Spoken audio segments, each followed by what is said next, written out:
Quand on est là, quand moi on me dit « Oh là là, ma pauvre, tu travailles au Muro », enfin pour rien au monde, j'irai travailler à la Défense ou quoi que ce soit, regardez ce lieu. Même là, au mois de novembre, regardez ce lieu.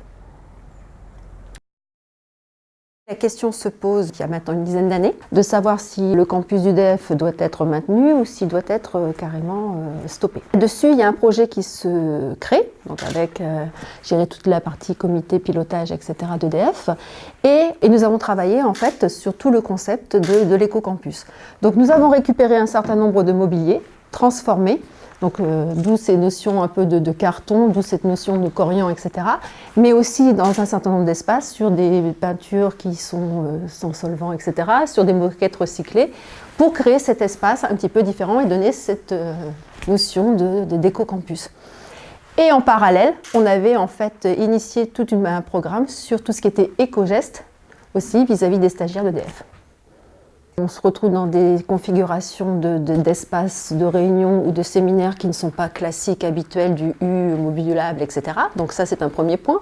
L'autre point, c'est finalement en fonction des contenus et des messages à passer, finalement, l'espace dans lequel on se trouve peut faciliter ou non cette communication, cette conversation. Donc on se retrouve là-dessus. On a eu des espaces canapés où on s'aperçoit que tout ce qui est brainstorming, etc.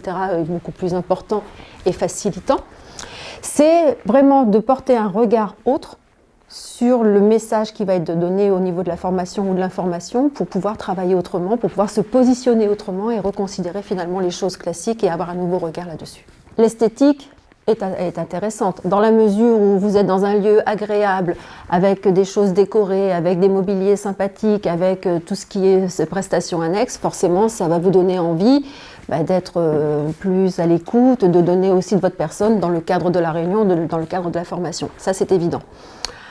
En revanche, la partie, je dirais, vente du lieu fait que changer fait forcément peur. Et que quelque part, on se retrouve très souvent confronté à des prescripteurs qui veulent rester dans des modèles classiques, connus, pour ne pas déstabiliser ou ne pas prendre potentiellement un risque vis-à-vis des personnes qui viendront après intervenir. Nous, on a fait le choix aujourd'hui au niveau du campus de se positionner sur l'innovation, justement de penser différemment pour pouvoir travailler, etc. Mais on est aussi face à des populations qui ont envie d'y aller, mais qui freinent aussi par rapport à ça parce que ça fait peur. Un des autres axes du projet campus, ça va être tout le côté expérimentation. Et de par des espaces aussi différents, proposer à des entreprises, des startups de venir s'installer, de pouvoir justement aussi être en phase avec les industriels présents sur le site, clients et installés de façon plus prolongée, pour pouvoir en fait aussi avoir une plateforme d'expérimentation. On est sur des espaces aujourd'hui dédiés, mais ces espaces-là sont potentiellement aussi amenés à être utilisés dans d'autres circonstances et dans d'autres contextes. La somme des individus fait toujours plus que les individus mis bout à bout. Et cette version systémique sur un territoire, pour moi, est très importante. On a tous des valeurs, des valences, des affinités, on a tous des projets, on a tous envie de développer quelque chose. Et ce que nous sommes et ce que nous portons va forcément grandir et faire en sorte de sortir un projet qui est beaucoup plus important que ce que l'on pourrait faire de façon isolée. On est toujours à l'intérieur et à l'extérieur. C'est-à-dire que quel que soit l'endroit où vous allez vous trouver, vous avez, quand vous êtes à l'extérieur, une vue sur l'intérieur et la réciproque est vraie. Et vous parlez de respiration, etc. Ben oui, c'est ça, c'est aussi ce temps pour souffler, c'est le temps pour réfléchir, c'est le temps pour faire autre chose. Et ce lieu, finalement, c'est aussi un terrain de jeu. Parce qu'à l'extérieur, il y a bien sûr des équipements, etc. Mais il y a aussi la possibilité de créer autre chose.